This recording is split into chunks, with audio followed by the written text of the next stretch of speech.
Welcome back to the Convo Couch, everybody. Pasta Jardula here. And I'm Fiorella. And Jonny Sue is still spinning on the ones and twos. Wow. Do you see how creepy it is if I do that? That's not creepy. It's creepy. It's cringy. It's both. First of all, it's not. Let me share this with my mom. Ladies and gentlemen, go hit the share button, hit the like button, but do me a favor. Get on over to the Rokfin, Rokfim. Fam, we're going to talk about censorship today. Are we? Some people got censored. Some people are still pushing the censorship. You know, we're gonna go over a little bit of the do's and the don'ts. You know, the excuse me, take that shoe out of my mouth. I put my foot in my mouth kind of thing. We're going to talk about a lot of things today, but we want you to get out there. This is for real. Rokfin. That is a platform where we don't get censored.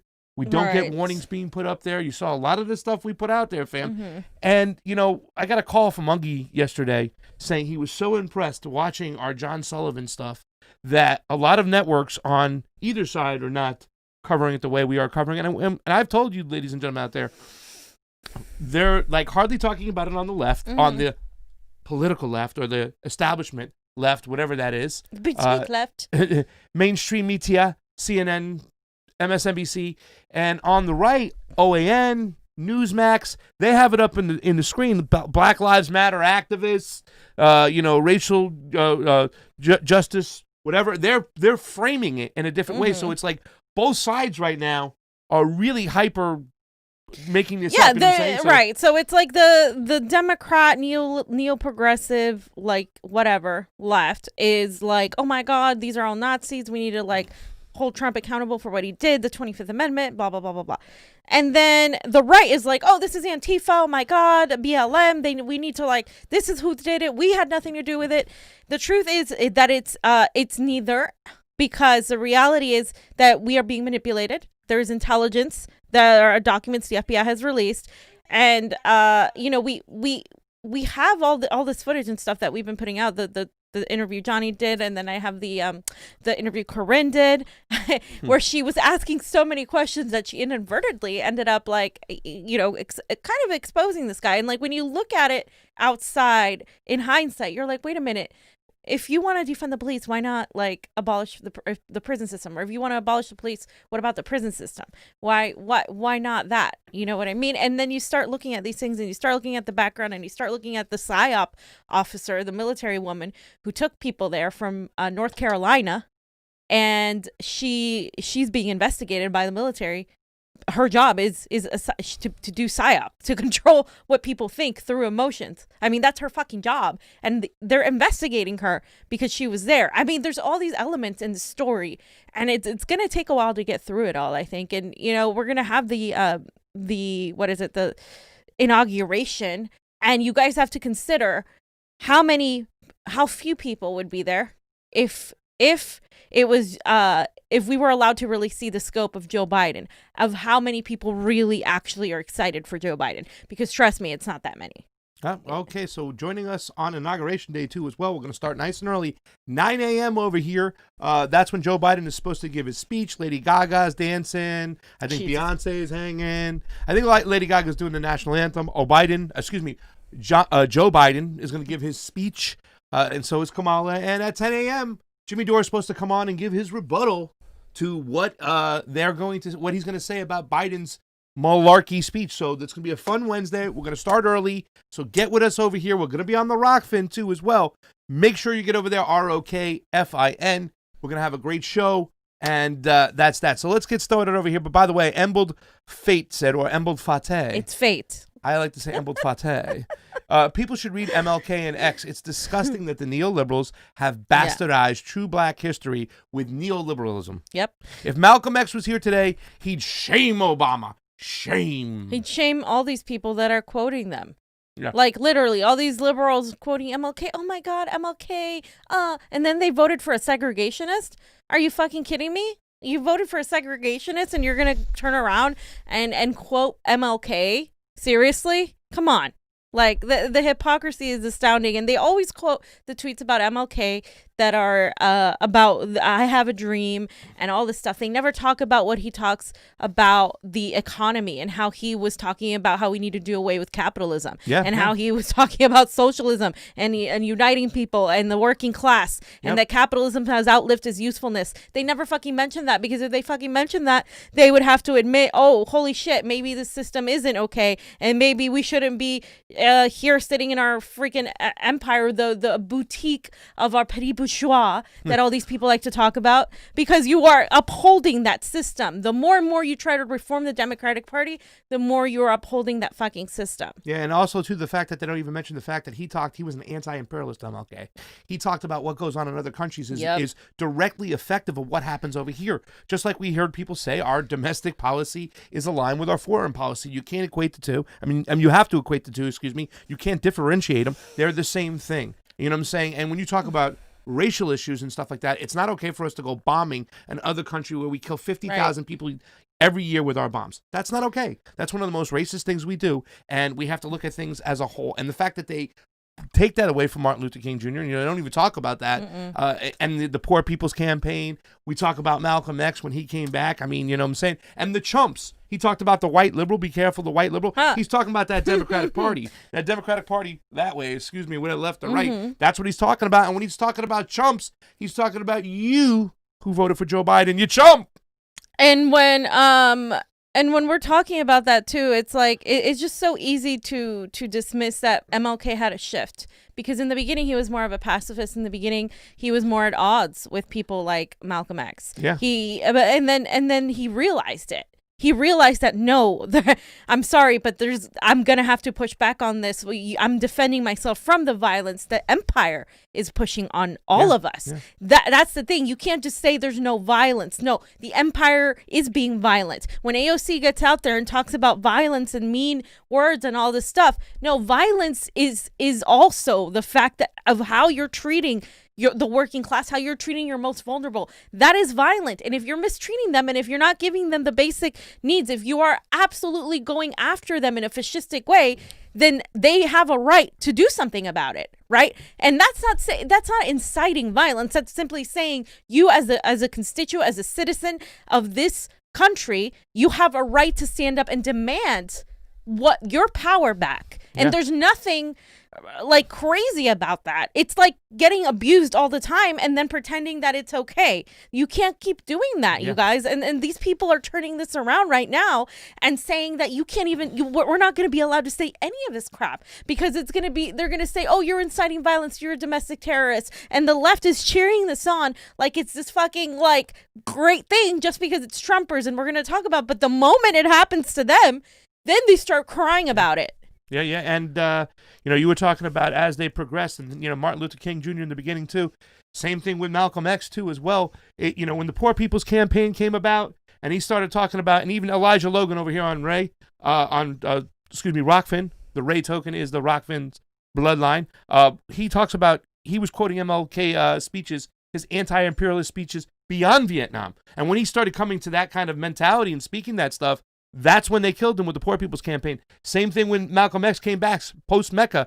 They weren't going to let him get out there. They're like, oh, no way. That's when they killed him. That's why Fred Hampton, I thought, was such a, he picked up on their work. And at 21, they killed this man because he was bringing people together. And once the elites know that we understand their game and we got him, then we got him, but we got to get him. By the way, Revolutionary Koala, thank you for the Super Ray.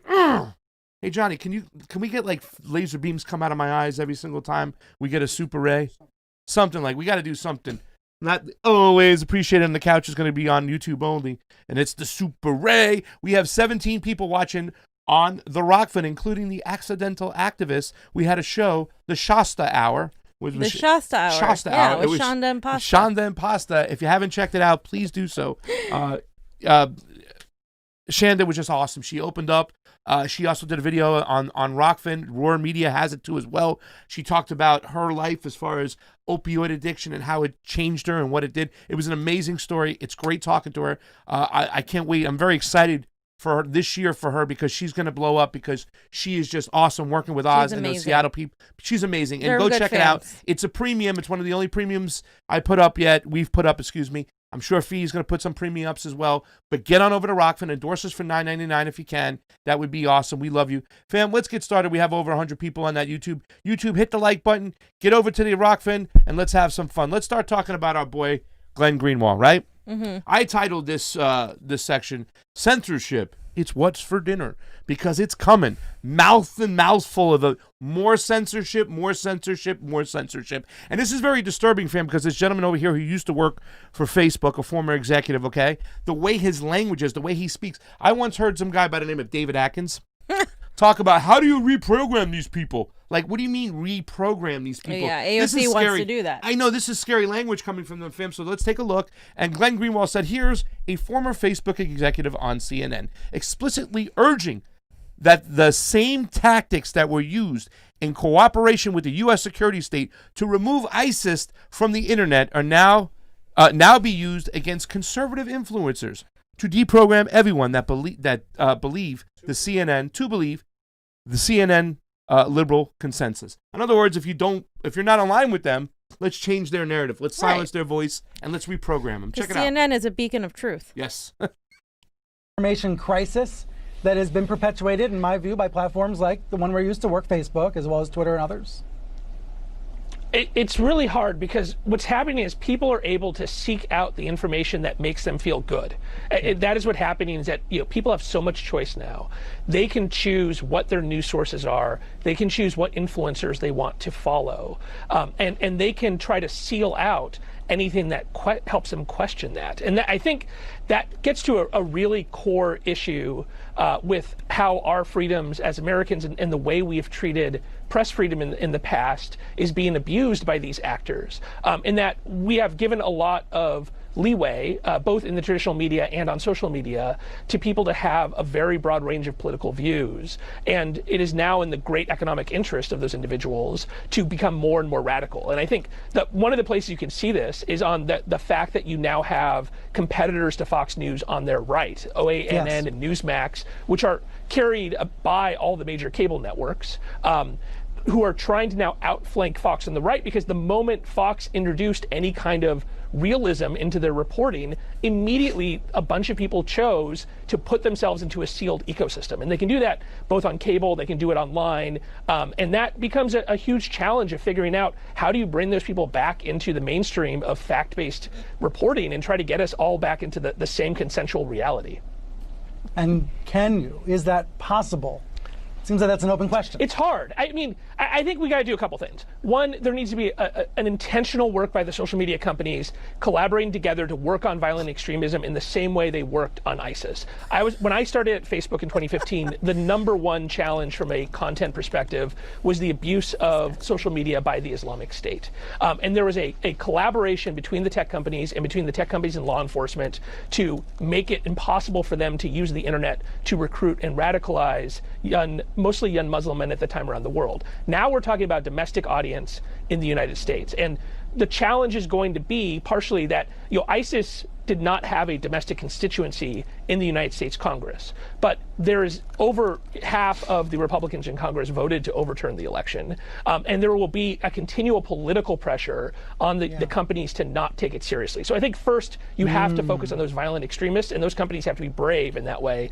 And second, we have to turn down the capability of these conservative influencers to reach these huge audiences. There are people on YouTube, for example, that have a larger audience than daytime CNN. And they are extremely radical and pushing extremely radical views. And so it's up to the Facebooks and YouTubes in particular to think about whether or not they want to be effectively cable networks for disinformation. Cable networks for disinformation, fam. So much How do we reprogram these people, fam? Go ahead, I'll let you go. There's a lot there. That is scary. That is disgusting. It's frightening, and frankly, everybody should be screaming off the top of their heads. Of course, they're going to twist this. Oh, but this is just for the terrorists and the Nazis. No. who defines what is a conservative? Because they are literally telling you there that we need to bring people more into the mainstream. They're telling you that the mainstream is synonymous to fact-based journalism. We know it is not. We know through WikiLeaks it is not. We know through Russiagate and the debunking of that it is not. They spent the last 4 fucking years lying to you. Why is CNN not being censored then? Why is MSNBC not being censored? Why, when Fox decided to spin the same fucking narrative that those channels did they lose viewers? They didn't lose viewers because a lot of these people are just simply crazy, because there's authenticity that's lacking in that. And whether you agree with them or not, and yes, OANN and some of these networks, they do lie, and I don't trust their reporting, but hey, guess what? They have an ability to have a platform. They have the right to have a platform. When you start saying no, that those people because they say this and that, like that's completely like it starts this whole domino effect. And further, you can't say that OANN is less truthful than CNN or MSNBC or Fox. You can't say that. How can you say that with a straight face? Because these people are like, oh, like no, CNN and MSNBC are better. Like what? How? Yeah. And pulling people back into the mainstream. Who pays you, buddy? Where do you get your money from? How much have you lied? How many times have you had to retract stories? And look at Brian Seltzer's face real quick. Right there, Johnny. Can you just put that up there? I think Steve Poikonen says he wants to smack a couple people over the face with a mackerel. That face just deserves a mackerel. Right? Bah! Look at that. I'm not inserting violence over here, but a mackerel across the face is what they did. And that's comical when you see the big mackerel. But look at these people over here. I mean, these people are just ridiculous. They pushed a conspiracy theory called Russiagate. Lies, lies, lies. And how many times have they been pro-war, fam? Have they been right about any single fucking war? Exactly. They manufactured consent for the war in Iraq. This is like, if we really cared about a commitment to veracity, if we really cared about a commitment to fucking truth, then we would shut down all of the mainstream media channels first. Yeah. All of them. And then we would start from scratch and say, you know what? These are going to be the rules. But that's not what they want. They want to censor what you listen, because they want to censor what you think, and they want to shape your mind into believing only the state narrative. That is fascism. That is fucking fascism. Yes. Hello? And all these people right here that you see on this channel right here are all millionaires, okay? They make thousands of dollars per episode. They're not looking out for the little guy. They're not looking out for the worker. And they're so pompous and arrogant. You know, I know of an independent journalist that kind of has that same attitude. Pompous, arrogant, patronizing, condescending. We'll get to that eventually. Glenn Greenwald also talks about these other two people who really Russell Brand, when he exposed Mika a long time ago. These two cable personalities, arguably more responsible than anyone on TV for Trump becoming the GOP nominee by endlessly promoting him, are now demanding, they are now demanding that Facebook be shut down, and they apparently want Biden to do it. Just listen to them, and this is all theater at its finest. The algorithms at Facebook actually promote this extremism. They promote the extremism within. But to her point about, getting ready for Joe Biden, if this is some sort of last-minute suck-up to Joe Biden by Twitter and Facebook, all you've done is shown just how impactful everything that you've been doing so far has been in terms of spreading disinformation. You have shown how it drops the minute you actually take action. You have shown that you should have done this a long time ago, and perhaps there wouldn't be people dead.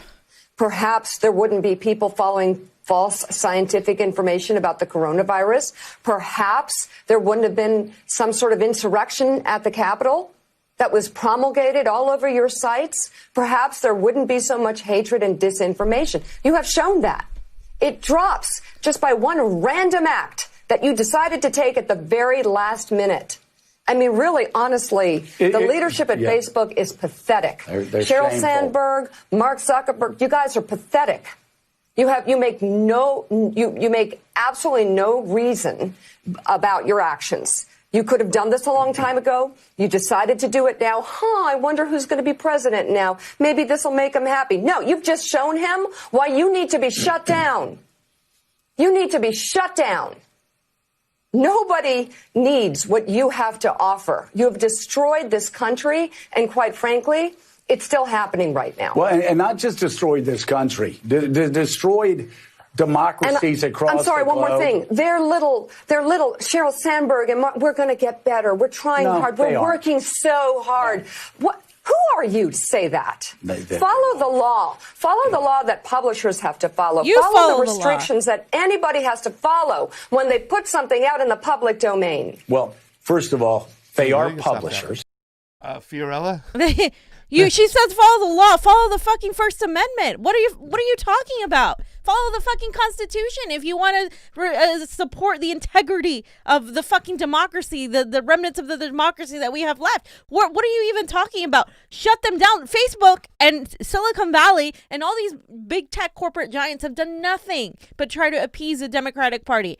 They have been shutting down channels for a while now, and now it's just getting worse and worse and worse. And she is demanding, they are demanding, these people that sat there and elevated Donald Trump to this status. They showed up an empty podium instead of showing Bernie Sanders because they were too busy covering how awful Trump was, and all that did was give him more attention. Then they got the audacity to turn around and pretend that these things happened at the Capitol just because a bunch of people decided that they weren't you decided that they weren't censored enough because you didn't look into some Facebook groups and somehow stop this. Are we going to pretend that America isn't the most powerful fucking military in the world, that we don't topple democracies all over the world? Are we going to pretend that we don't have a mass surveillance state through, like we didn't push through the Espionage Act, that we didn't push through the Patriot Act? Are we going to pretend that our hands were tied and that these people didn't get the fucking memos? Are you going to continue gaslighting people? You're fucking scared. They're scared. They're afraid that people are fucking learning. Whatever ideology you have, people are realizing what's going on, and their viewership is going down. Yeah. They said it themselves earlier in the other video. Oh, some of these channels have higher ratings than CNN, and how YouTube is that not allowed? How is that? More views. We right? got to bring them back into the mainstream, fam. That's not allowed. Why is that not allowed? Why? Because you continue lying and nobody's believing your bullshit anymore.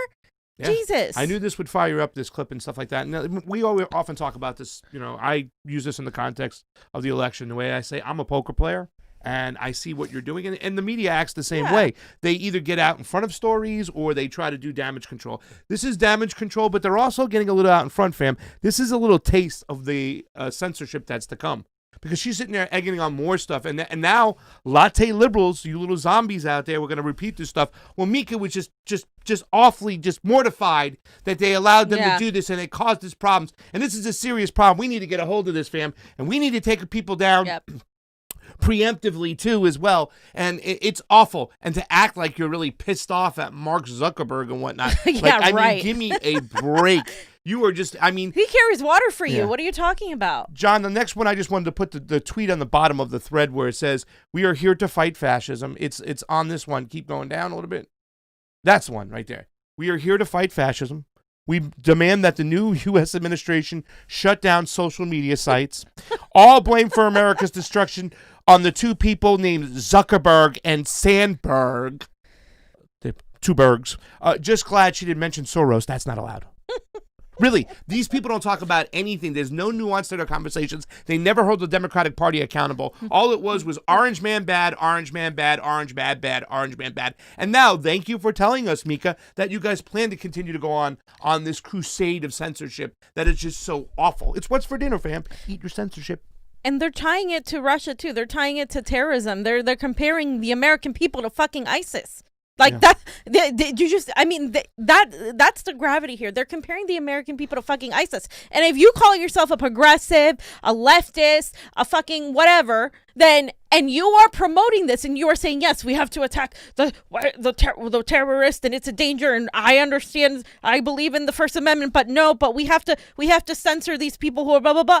You are literally being used to empower the empire that is crushing you and has crushed you for decades and will continue to crush you until there's nothing left. That's what you're doing. You are enabling this system, and you cannot, for seriously, label yourself an anti-capitalist and anti-fascist when you're flat out embracing complete and total fascism. Yep. It's just not the fascism that is as ugly in your face as the white supremacist in a Klan suit. It's not that fascism. It's the fascism that is literally going to silence any opposition against the empire. Yep.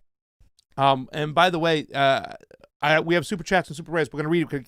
We're going to keep this going because Glenn Greenwald's been on a tear. He's been pointing out a lot of censorship, especially from what happened to him at The Intercept, where they wouldn't a paper he founded when they wouldn't let him put out the truth and whatnot. Yeah, because The Intercept it was against, has no validity anymore. By the way, it was against. Well, they have a new reporter over there. We'll talk about that guy who just wrote a report for them. Stop laughing. It's funny over there. But don't get me wrong. Listen, and the thing is, there are minions out there that they will send on the left, the independent media, that they'll send to go attack people or kind of smear them and whatnot. One of them is David Pakman, who goes out and this is weasel. David Pakman and a couple other indie journalists.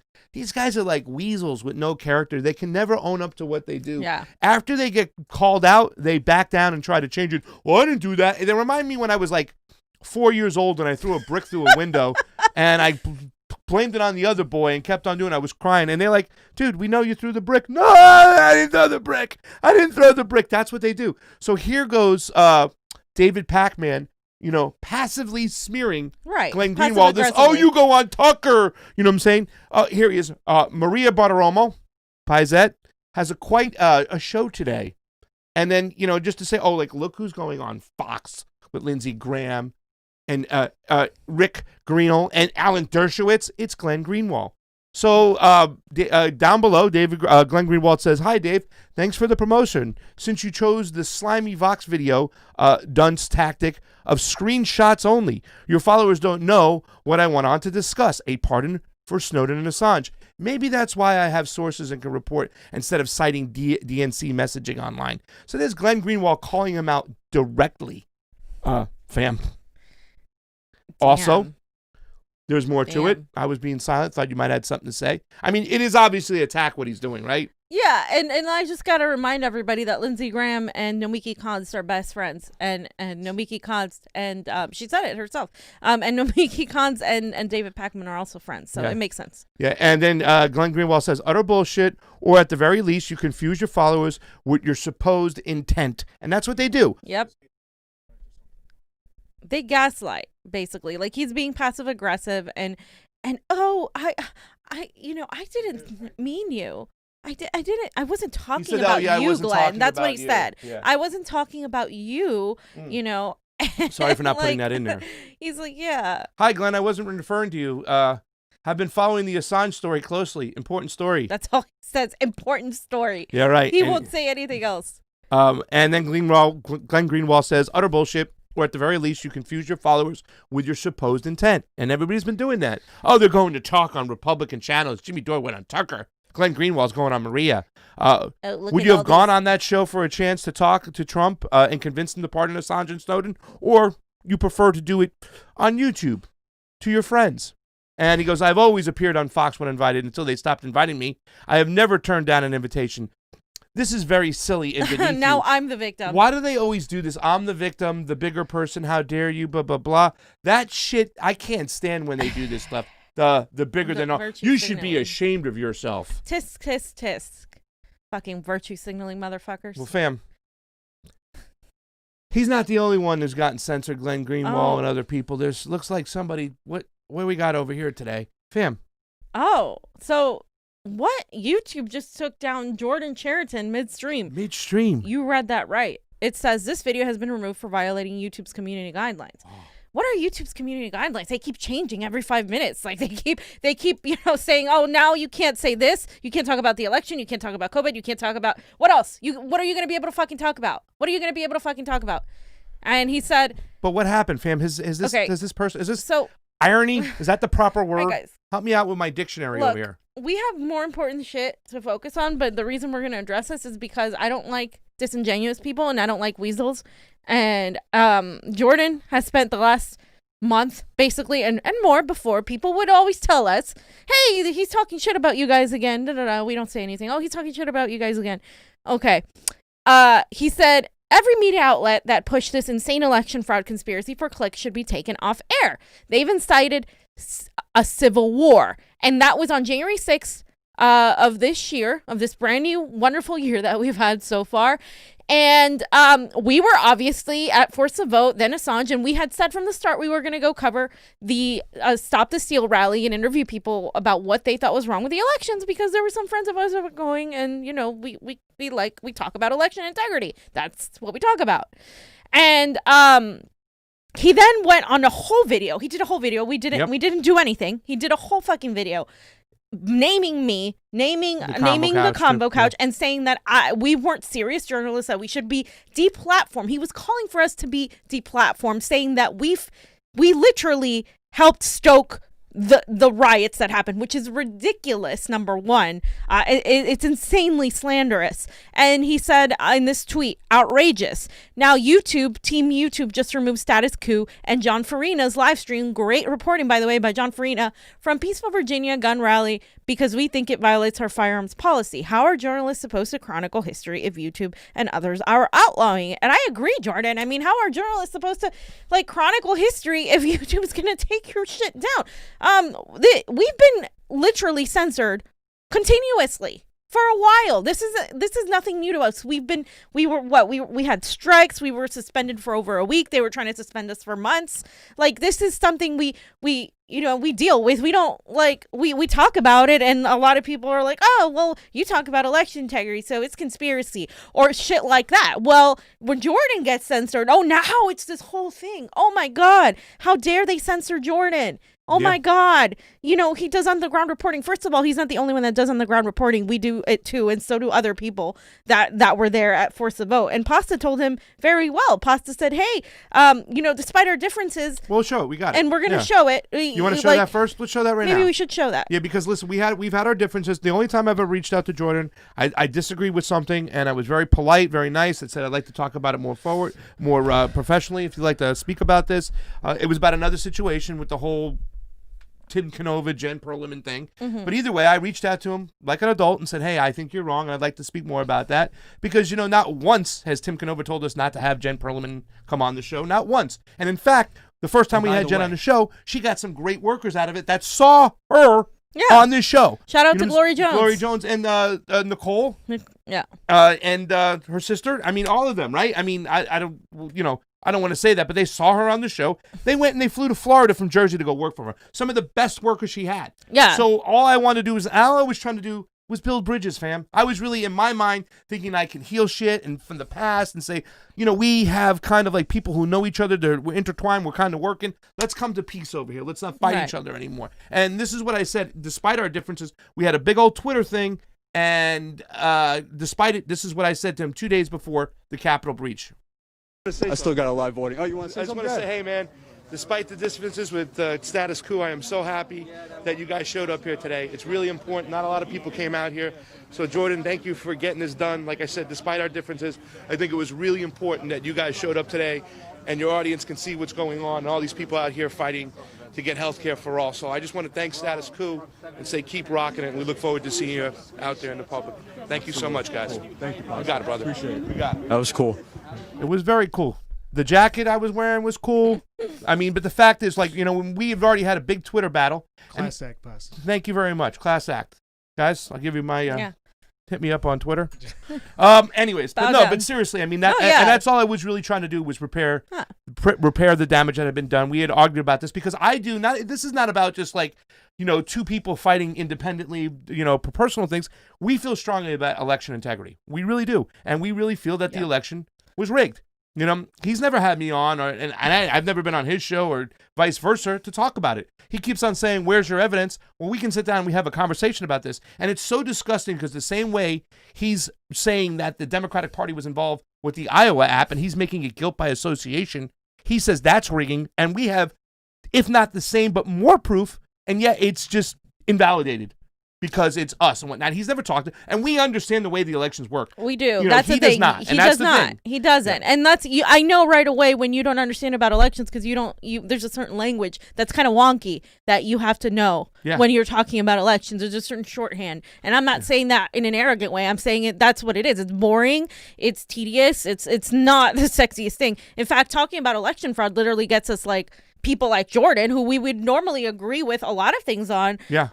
to like dismiss us. And like when we're talking about censorship and election, those are two things that I think are the most loneliest topics, because people don't care about that. Like maybe now they're starting to care, but people don't really care. They didn't care about Julian Assange. They didn't care about freedom of speech or any of this stuff. So when Pasta did that, and then 2 days later when the riots happened, he all of a sudden started accusing us of literally helping incite that riot. We never once said, hey, everybody on the right who doesn't watch our channel mostly, because we have a few people that are on the right, and I welcome them who watch us, but the vast majority of our audience isn't on the right, and so we didn't know anybody at the freaking we were going to be like, hey, everybody go fight for Assange.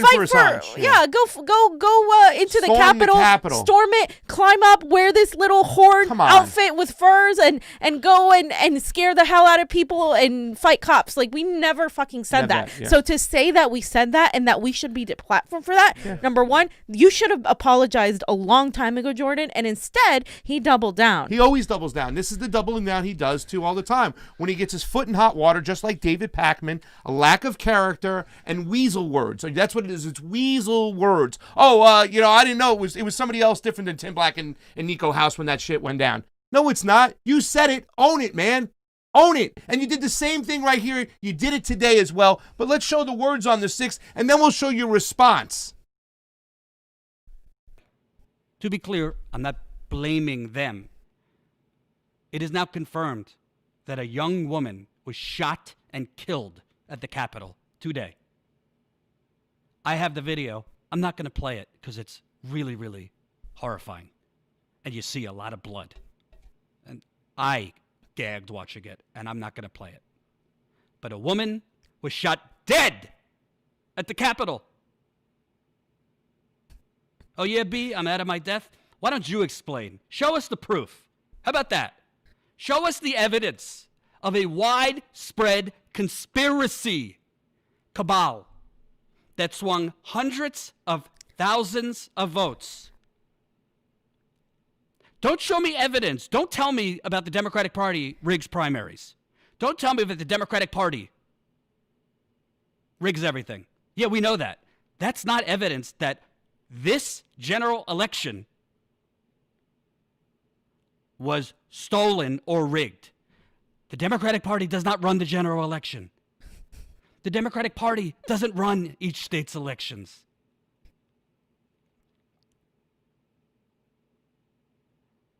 It is insanely reckless what they did.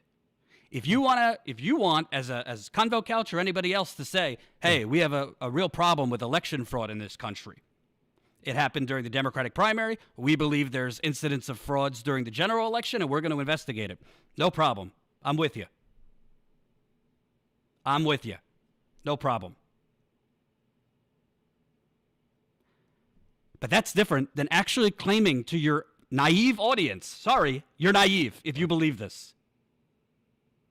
That is very different than claiming to your audience that Donald Trump really won the election. Let me just give you an example of how. That part. You know what part it is? No, I was just telling him. I mean, there's other. Okay, first of all, so you're insulting our audience, number one. Our audience is actually not naive. Our audience is really intelligent. Yeah. Like, and really fucking smart. And like you're saying like how the Democratic Party doesn't control elections in each state, right? No. The Secretary of State does. Okay? Yeah. And the Secretary of State and what they do, as we know here in California, Secretary of State Alex Padilla has a lawsuit against him for election fraud. Dean Logan, who came here from Washington, had also lawsuits for fraud. Yeah, in King County. In King County, in Seattle, one of Washington State's largest counties. The election fraud happens all the time. It's saying it's a conspiracy theory is using a CIA talking point without doing any sort of the research into how we don't have access to looking into these machines. We say that time and time again because I don't think people understand what we say. Like, we literally can't look into these fucking machines, you guys. We can't have audits. Yeah. Like real audits. We don't can't have real them. audits. We don't have real audits. So Cindy. how Yeah. can you say for 100% certainty it wasn't? Even if we can't 100% prove it because we can't look into those machines, you can't 100% prove it because you can't look into those machines either and see that it was fine. You can't. And you're asking us to trust a system that has continuously lied to us over and over again, that literally in WikiLeaks, they admitted they rigged the election against Sanders. And you think that somehow they're going to stop when they literally were manipulating the mainstream media. They were manipulating Twitter and Facebook and YouTube and every algorithm to make sure the stories about Burisma and Joe Biden didn't get out. Yeah. So how can you even just based on that? But when it comes to the elections, that's a whole other thing that he doesn't even know about. Because he doesn't understand patterns of voting and how they tally these things and stuff like that. And when he was arguing, it's like the Democratic Party doesn't control Wisconsin, do they? No, but they control the counties where the questions are at. All the counties, the major counties that were questioned in these 6 states were all heavily democratically controlled counties and stuff. And counties control elections. Okay, the majority of the people who do the elections here in Los Angeles County are Democrats. Neoliberals. Okay, and same thing would have happened in Atlanta and it happened in Michigan and Milwaukee and stuff like that. But there's things that you don't understand, and you've taken the words of CNN and people like Chris Cuomo when they say stupid things like mail-in ballots favor Democrats. No, they don't. They have never historically favored Democrats. Never. They've always favored older people who tend to be more conservative. And maybe like places like California, we're going to have a lot more Democratic mail-in ballots. We understand that. In Milwaukee, Wisconsin, you're not. And in fact, I told you by the numbers, in Wisconsin, more Republicans requested mail-in ballots than Democrats. And they didn't hand them out to just anybody in Wisconsin. That's why when a large batch comes in, and it's 138,000 from one candidate over the other, that's suspicious. Does that mean there's cheating? Maybe not, but it does merit a serious audit and look into why those numbers came in like that. When you have statistical anomalies, though, that where experts tell you that this is not normal, that this is an anomaly, it's a mathematical fact that this pattern shouldn't be happening, then you can't just dismiss that and say, where's your evidence? Because that in itself is evidence. You're not going to find an article by the New York Times saying this is how they rigged the election. Here's a confession. You're not, because the system is propped up by this. We don't have democracy in this country. And you can say, fine, I don't believe anything that you just said, Fiorella. That's fine. Okay, Jordan, you can fucking say that. Anybody can say that. That's fine. You have the right to disagree and fucking move on. But that's not what he did. Yeah. He called for us to be taken down. And he can't hide that, censored, not just censored, but also get taken down. And karma is ironically biting him in the ass right now. Yeah, it is. And by the way, too, just on that last thing, too, and I don't want to talk about this, too, as well. If, in fact, you believe that all these thousands of votes can come in for one candidate over the other, then why, in fact, did they call these races in the primary at 60% for Joe Biden on average in these states? That's why he said don't talk about the primary, because the primary... But why do they even call it? If it's possible that one candidate can get 138,000 votes and the other can't, why wouldn't they extend that same courtesy to Bernie Sanders voters? Exactly. Why would they call it at 60%? Right. And when like when Raji Rob was like, why are you calling this election? People are still in line. And I know you're out there. You've been there before and you're like, how are they calling this election? I'm in line. I didn't even vote yet. There's got to be thousands of people like me. Oh, well, votes have patterns and they're consistent with those patterns. Right. And therefore, it's just way outside the reach where so what happened to the Bernie patterns? Sanders can't catch Biden. So the patterns are thrown out the door. And that's what we're trying to tell you. Like, listen, guys, probably, I don't know for sure, but there's a big amount of mail-in ballots that were counted weeks or ready to be counted and processed weeks before anybody on election day went and voted. You understand? The majority, and it's not like they wait till all the mail-ins are they count them last. That's just not true. They count them as along with the regular voting in most states, with the in-person voting. So if you understand how it comes in, you're like, okay, so this is the last bit of mail-in ballots that are coming in, and they're all for Joe Biden. Right. So that is like, wait a second. You have to say this merits a real audit. We don't have real audits. No. And the fact is, he talks about how do you expect this conspiracy of hundreds of thousands of ballots being turned all of a sudden from Trump to Biden. That's not what we're saying. Yeah. We're saying that these ballots were never meant to be for Biden at all. Like we're saying there was a heap of little trucks coming in out of nowhere, votes out of nowhere. Yeah. You're going to tell us, like, you're not questioning how 100,000 ballots all of a sudden come. I mean, 700,000 in the case of Pennsylvania. Yeah. 700,000. It's one thing if it's like, oh, you know, a couple, 10,000, even 20, even 30. Yeah. But You we're might talking question about it. 700,000. Yeah. So you think it's normal that all of a sudden 700,000 ballots just came in? And by the way, too, fam, it's when they say it's almost impossible to do this, it's like you're saying it's impossible to press a button. I was on with a whistleblower, one of the first members of Anonymous, Commander X. He was flipping votes in 2008 in Canada. He was sitting in Canada while flipping votes in Florida, and they've already shown it's illegal. There's supposed to be air gaps. There's not. They're connected to the internet. That's another reason That's just a conspiracy. it's a conspiracy. One of the guys, I don't want to get into the whole past election. I'm writing a handbook, a guidebook, then the things we need to change and whatnot. And when it happens in 2022, and it's going to happen, I want to talk about the irony when they cheat progressives at the ballot box and they flip these votes and they stuff the ballot box and they throw you into what are those placebo ballots we call the provisionals. The provisionals. And we've covered suppression too. It's not like we haven't. The whole primary was about they're going to suppress this, but during that primary we said, wait a second, there's ballot stuffing going on and it looks like it's coming in the way of mail-ins. Let's start looking into where the mail-ins are made. Oh, this is where the mail-in ballots are made. This is the company that makes them. Oh, they're proprietary ownership just like the software machines. The people who own these software machines are some of the evilest people in the world. Who owns them is proprietary. They're even more hidden than big tech.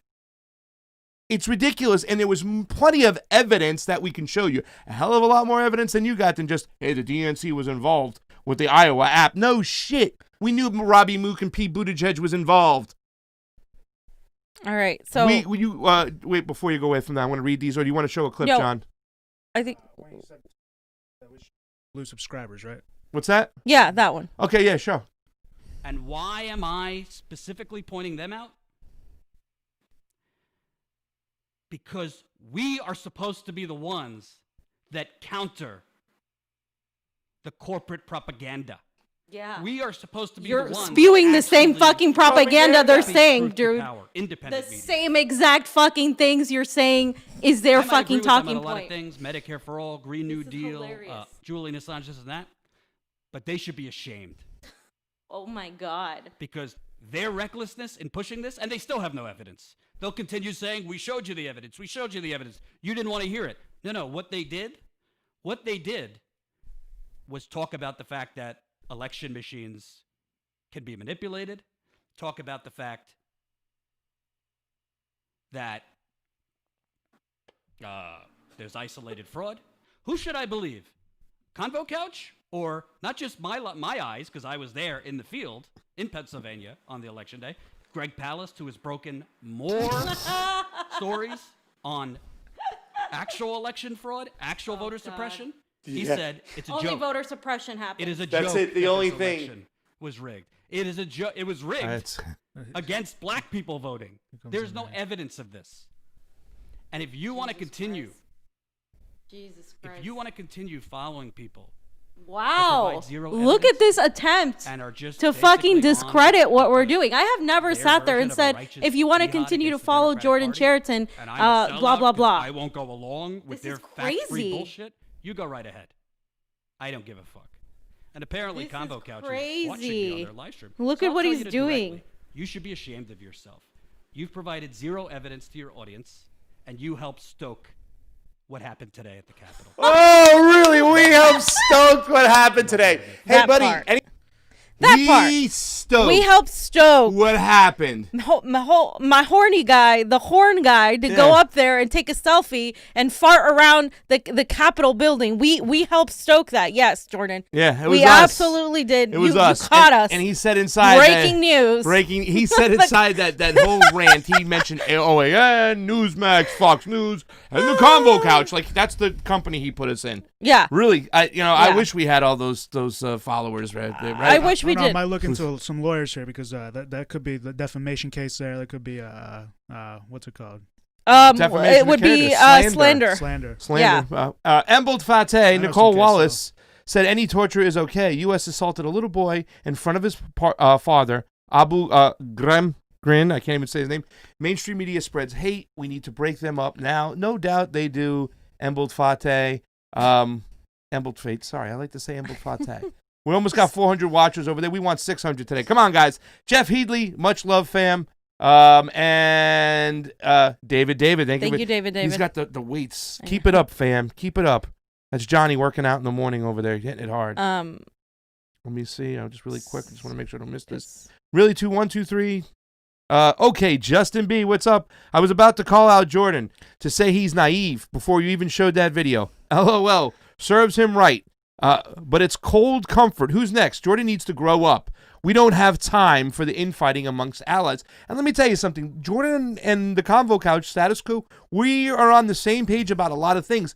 But his behavior now has become dangerous. It's become dangerous. No, but it's not about agreeing on everything, because you're not going to agree on everything. It's about the fact that he literally slandered us and said that we helped stoke this. And it's about the fact that he's trying to take us down. Now, I have a couple tweets I want to run through.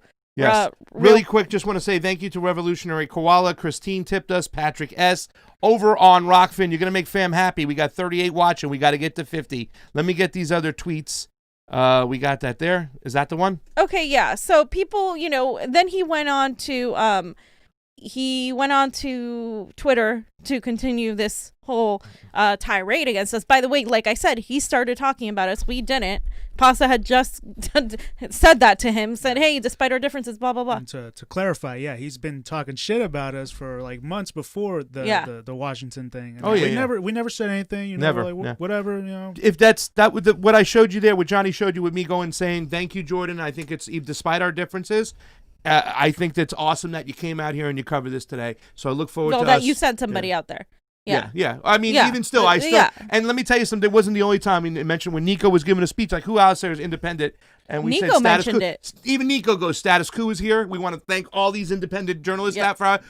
So don't come at us with this bullshit. You need to get your shit straight, man, and act like an adult and not a 6-year-old. Because what you're doing is dangerous. It's dangerous to tell people that they shouldn't be talking about the integrity of our elections. And if you disagree with us, you disagree with us. You don't frame us as a conspiracy theorist and say we should get shut down. Yeah, because then other people fucking started using his exact words and liking the people that want to see us taken down. Yeah. And want to see, they started using that too. Yeah. So, and that's why, if you want to deplatform us, because why? Like, I can't think of other reasons, but like, it's ridiculous. You can disagree with us without trying to take us down. That's ridiculous. I've never said take Jordan Cheriton off the air. I would never say that about anybody, to be honest. Yeah. Okay, so Johnny, can we just put up the tweet? I'm just gonna go over them really quickly, because somebody said, I blame CNN. This happened because they aired Trump's rhetoric knowing full well the consequences ahead of time. Blah, blah, blah. And then this person said... So this is all in response to that one tweet, right? Yeah. So this one in particular I wanted to read. Never Biden. Good. We should have done that when they rigged it against Bernie. # stop the steal. Orwell's ghost. I'm disgusted by the Bernie supporters who watched Bernie get robbed in 2016 who now scream there's no election fraud. And then this person said, Davita Freda in Minnesota said, censorship. How about for people pointing out the DNC rigged its own primaries? And then Jordan responds, Constitution not give TV anchors and YouTube hosts the inalienable right to incite violence on private platforms. There are laws against inciting violence, and there's a difference between inciting violence and free speech. We were not inciting violence in any way, fucking shape, or form at all. Like, none of the people that AN and all those people, they were talking about election fraud. I didn't see them even say, hey, go to the Capitol and do this and storm and take it over. Nobody fucking said that, not even fucking Trump. Yeah. So to say that, you're literally spewing the same mainstream media narrative. So why should people watch you if you're going to be saying the same fucking shit and then go on somebody else's show and pretend you didn't say any of that? And so then this person said, inciting violence is one thing, claiming election fraud is another. Exactly. That's not the same thing. And he said, when as a journalist, you consistently broadcast fact-free election conspiracy theories for 3 months, so you've been watching us for 3 months, to an audience of angry Trump supporters, you are inciting paranoia, hate, what you are seeing today. Our audience is not angry Trump supporters. And if if there are angry Trump supporters, Good. They should fucking watch us because they might learn that talking about voter fraud isn't the way to do it because that's not voter fraud. It's election fraud. And we make sure to make a fucking distinction. And we make sure to criticize when Cindy Powell goes on there and talks about Hugo Chavez's ghost and all this other xenophobic China bullshit. We literally speak out against that.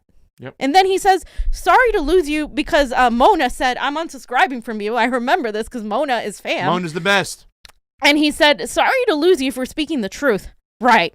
Inciting violence is not protected free speech, and outlets that knowingly stoked, and there he goes again with his word, a fact-free conspiracy theory that the election was stolen from Trump and given to Biden knowingly incited paranoia and ultimately violence. So again, blaming us for people going there and being angry that they've been gaslighted, just like you're gaslighting us, that they've been mocked and pissed off, and also the fact that our economy is shit and people are hurting all over the place. Hello, this is why we're having civil unrest, both on the right and the left with BLM and everything else. You're blaming that all on us? Yeah. Seriously? Yeah, and the fact is that, one of the things I heard when this happened is that, somebody on the left said, we need these 72 million right now for election integrity. We need to get them involved, meaning we have to build bridges and stuff with each other. How are we going to ever get anybody now on the other side when it happens in 2022 again? Because I had a Trump supporter tell me, I said, we got involved with the election integrity fight when Bernie got screwed in 2016 and 2018. We saw a lot of shit now 2020.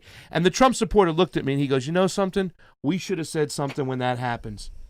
He looked at me and said, we should have spoke up then when it happened, but we stayed silent about it. Right, because you didn't like the socialist Bernie. And I was like, wow. And because we would tell people, welcome to the party now, because we've been talking about this shit for how long? Yeah, we told conservatives that, like, welcome, finally. Like, now you know what we've been fucking going through as progressives, what I used to call myself as the left, as progressives, because now, like, you understand, like, this is the empire, like, trying to shut your dissent, trying to shut your voice out, trying to push these people in. And then Jordan, of course, goes on to say, I don't think we should all sit back and fight to protect figures and media outlets that knowingly incite Americans to storm the Capitol, many armed because of a fantasy planted in their mind of a stolen election from them. A young woman was shot dead today at the Capitol, weaponizing Ashley Babbitt's death to try to say that we actually help stoke that is disgusting. It is one of the lowest things you can fucking do. And to say that and to dismiss too, because 75 million Americans, all of them must be Nazis, must be crazy, must be whatever. Did some of the people that go and riot, were they violent? Sure. Of course there's gonna be those people, just like some of the people went and burned and stole and did all these things that other people didn't like. And I was like, yeah, well, they were angry. That's what I said. They were angry. Oh wow, like they were angry. Like, why are you being a fucking hypocrite? Like, I am fully on board to combat white supremacy and to actually combat real fascism, but I'm not going to ignore the other side of fascism when they steal your elections and they censor the shit out of you, and here you are perpetuating fucking censorship, trying to push censorship on an independent channel simply because you don't agree with what we said, and also trying to push lies and smears that we are somehow responsible for this. And if we lived in an even more fascistic country, those accusations could be turned against us and be like, oh, look, they're involved. Let's talk to the FBI about it. That's literally what could happen with that sort of alarmist, exaggerating narrative that he's pushing out there. And then he just tries to walk it back faster than Michael Jackson moonwalking. Go ahead. What does Glory Jones say? You said it all. I'm just going to read, bruh, you sound like Anna Kasparian pushing censorship. Quite frankly, I wish Convo Couch had as much influence as you make it seem, then people would really know about all the problems with our elections. Don't play into the security state's agenda trying to get channels taken down. And then he goes on to say, he just keeps going. Bill of Rights does not give TV anchors and YouTube hosts the inalienable right. He said that already. To incite platforms. Yeah. Constitution does not give TV anchors, blah, blah, blah. The same thing. Violence. I don't know any reputable independent journalists who have shown any evidence of a rigged general election between Trump or Biden. Gee, I wonder why nobody on the left that you like is going to talk about that. Because first of all, you like people that are neo-progressives and boutique liberals for the most part, and they're not even the people that want to talk about it might not talk about it, because look what happens. You get smeared as helping inciting Trump's freaking riot. You get called a conspiracy theorist. You get called all these things. It gets us absolutely nothing to talk about election fraud. Did we You want to read this stuff too? No, I mean we don't have to, but you. Yeah, I mean, well, there was we got into it again as well. Yeah. It's called pushing election fraud. We went that, and I went after him, and I kind of I told him and stuff. But do we have his answer today when he was asked about, hey, listen, you were shut down today and stuff like that, but people in the chat have been saying, you yourself have been kind of saying that other people should be deplatformed. Do we have an answer to his answer to that question today, John? We do. Let's get that answer of what he said today when he was asked about that. And look at the chat. In the very next live stream, I said, I do not think Twitter, Facebook, Twitch, Amazon, and the rest are the arbiters to decide this. Okay. So I think people need, if people could just watch. That's exactly what I said. People need to realize not all information is free speech. Not all things you put out there is free speech. If you are intentionally pushing cockamamie conspiracy theories, that's fine. If you are pushing cockamamie conspiracy theories and then basically suggesting people try to topple their government, that's not protected free speech. My thing was, you could take a tweet and say, oh, hypocrite. What I said the next day or whenever I did the next live stream was, Jack Dorsey cannot be the one deciding this. It was a little bit before that when Twitter, right when Jimmy asked him the question. Can we get that real quick? It's just a little bit, 2 seconds before that, I think. Because he flat out lies. He says, what I said was that you can't push conspiracy theories and then tell your, people to go storm the castle. I mean, it was a crock of shit. And that's not what he said. Like, clearly, we just went over exactly what he said. Here.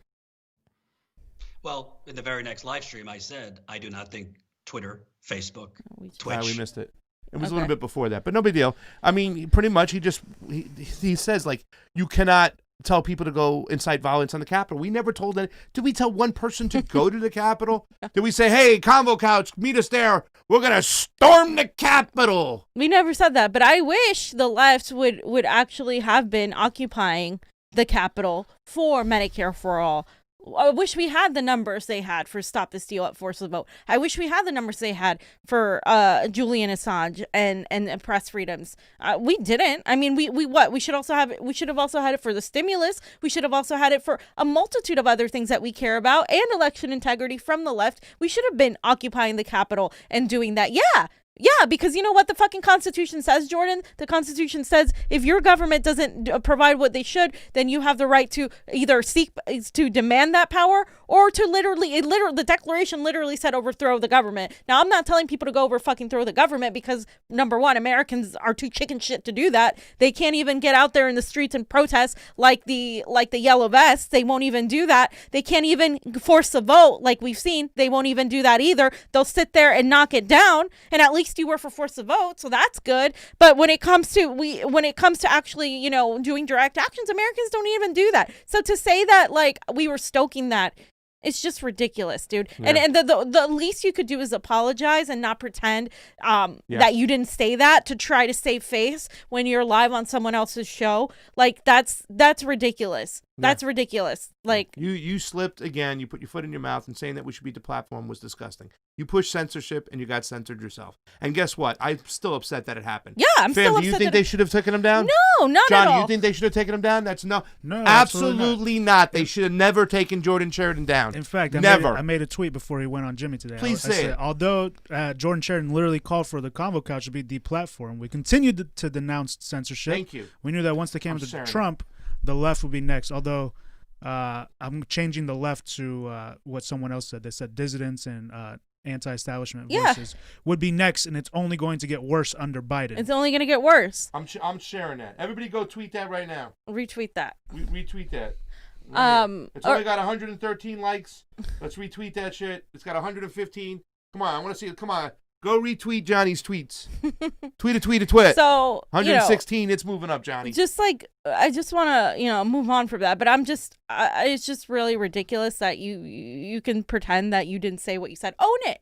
Just own what you said and said, okay, I'm sorry. I didn't. I was.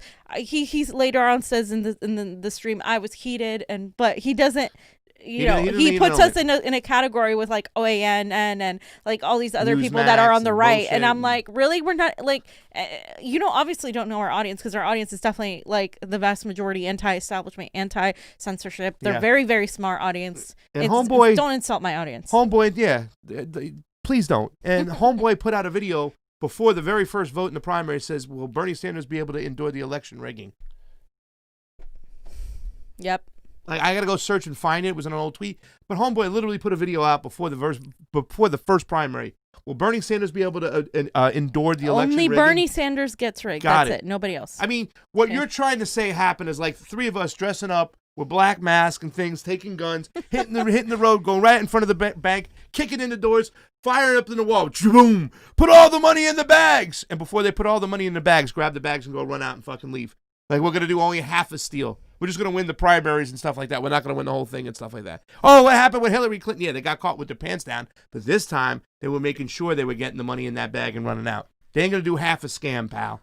Don't be stupid. Don't be naive. The way it works, Paz, is that they pay the election officials to steal it. Like Dean Logan, they pay Dean Logan. Those guys. And Dean Logan then will appoint the people that he knows will be his little trustees. And they know what they're doing. They know people hate Trump so much they'll appoint them. If he would have read Johnny's article about like the lack of election transparency in elections in California at a state level with progressives getting cheated, maybe he would have a ground to stand on. But he and Tina both refused to read Johnny's article. He sent it to them multiple times. I literally texted Tina that article twice. Yeah. No response. Well, even before all this bullshit.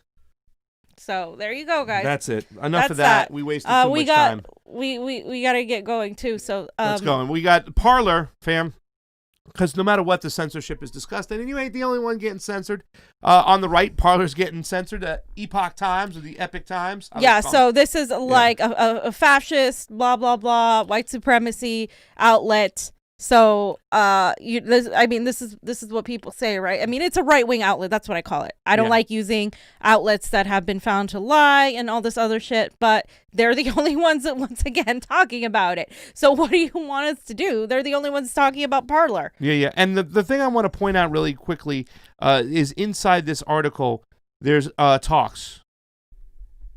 What did you want to? I want to point out the fact. Okay. Here's what it is.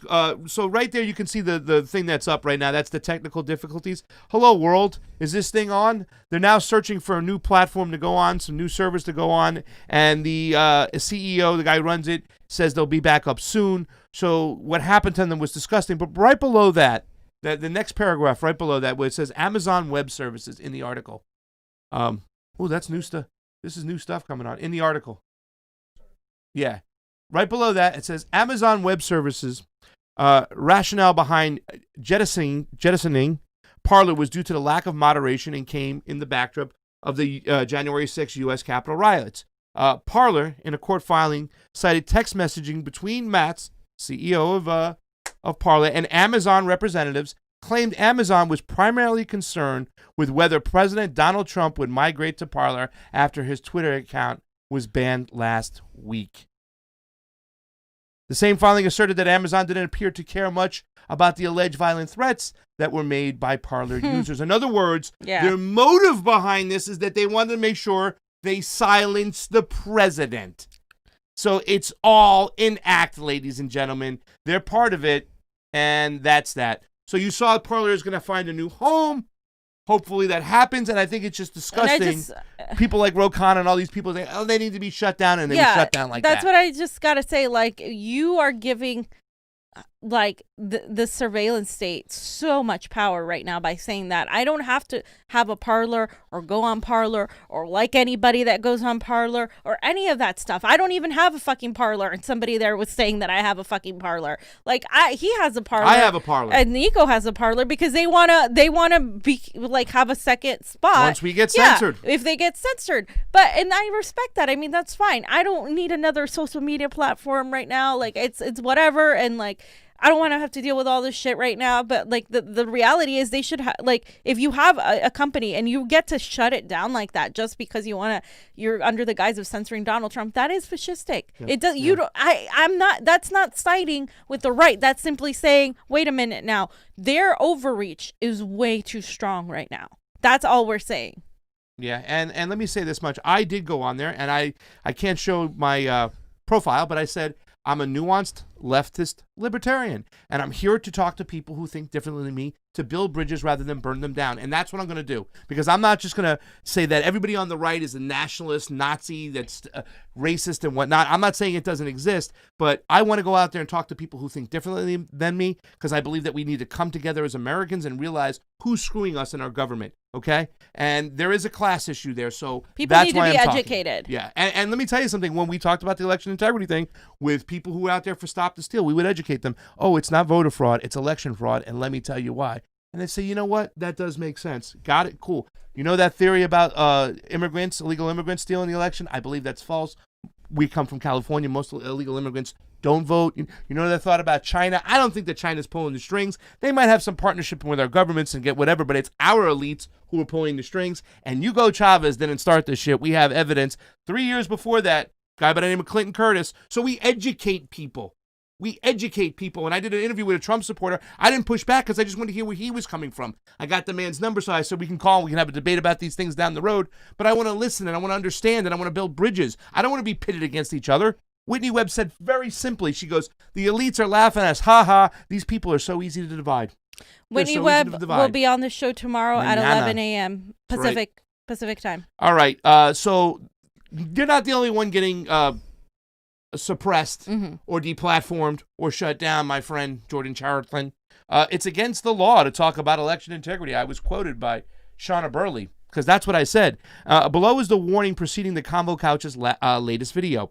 It won't be long before anyone who discusses these issues or questions our government are completely silenced. What's next? Imprisonment? And look what they put up. The following content has been identified by YouTube community as inappropriate or offensive to some audiences. Yeah, it's offensive to the latte liberals. They don't want to hear that stuff.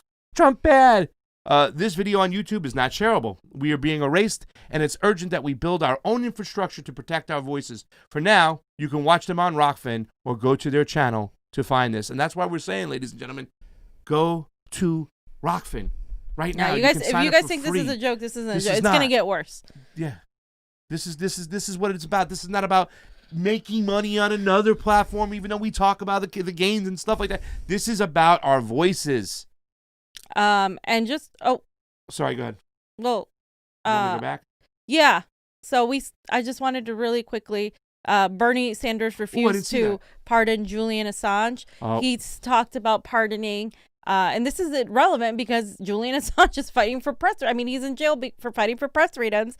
And he said after surviving an attempt on his life, Russian activist Alexei Navalny has been detained after bravely returning to Russia today. I call for his release. The United States must stand with those fighting corruption and working for democracy around the world. This is like CIA, pro-democracy, NATO-backed, NGO language. Okay. And if you go back and see what the AP said, it was talking about the Russian opposition leader, Alexei Navalny, has landed in Moscow, where he faces a threat of arrest. President Vladimir Putin's most prominent foe spent 5 months in Germany recovering from poisoning by a nerve agent, which he blames on the Kremlin. Now, even though this may be true, the way Bernie is putting it out, it's stoking this sort of neo-McCarthyism once again with Russia. Instead, he could be saying, we need to pardon Julian Assange. We need to pardon Julian Assange. Joe Biden, pardon Julian Assange. Donald Trump, before you leave office, pardon Julian Assange. He has never fucking said that. He has never said anything against the national security state. And at least in a very, very long time since he was in Congress.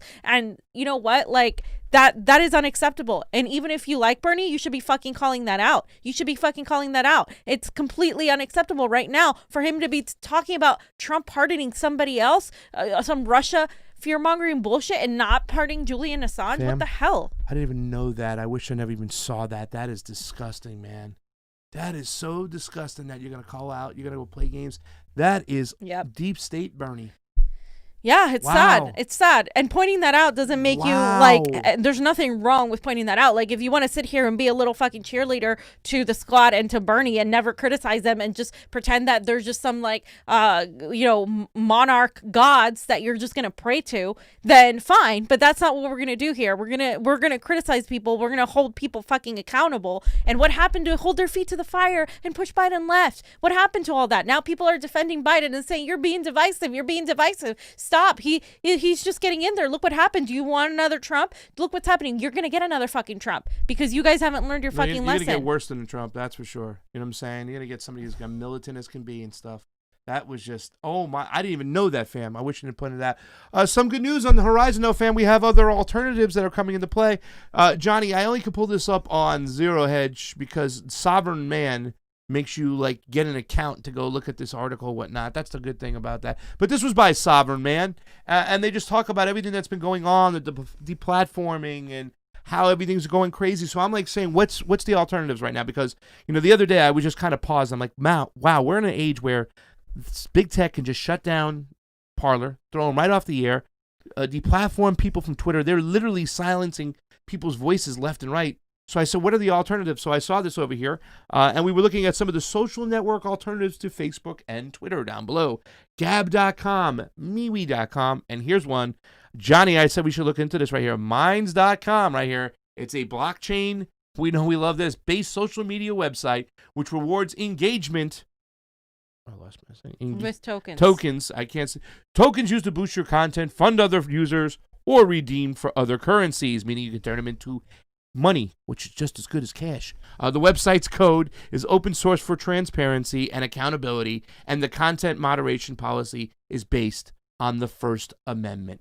And I got to look into it because that looks pretty awesome. And WhatsApp you can't use anymore because now they got Signal and Telegram. I'm assuming that hide your data because WhatsApp was bought by Facebook, I believe. But check this out, guys. It's Minds.com.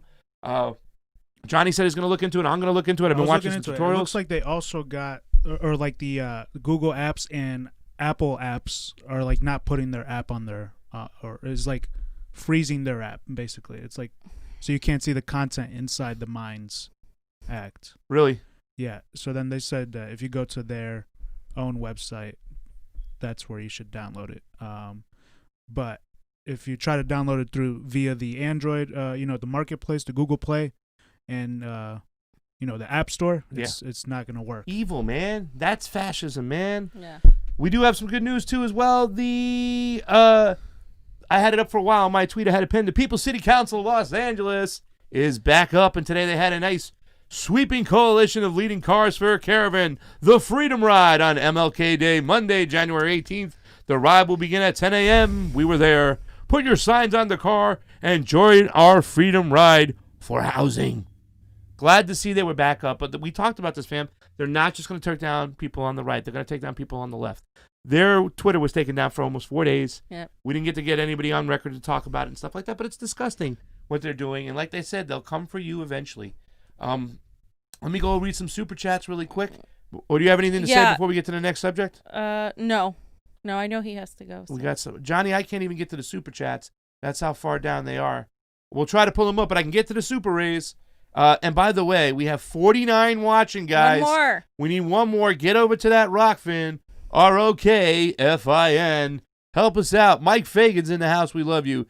Jamie or Jaime, thank you for telling the truth. Hillary can call Trump an intelligent president.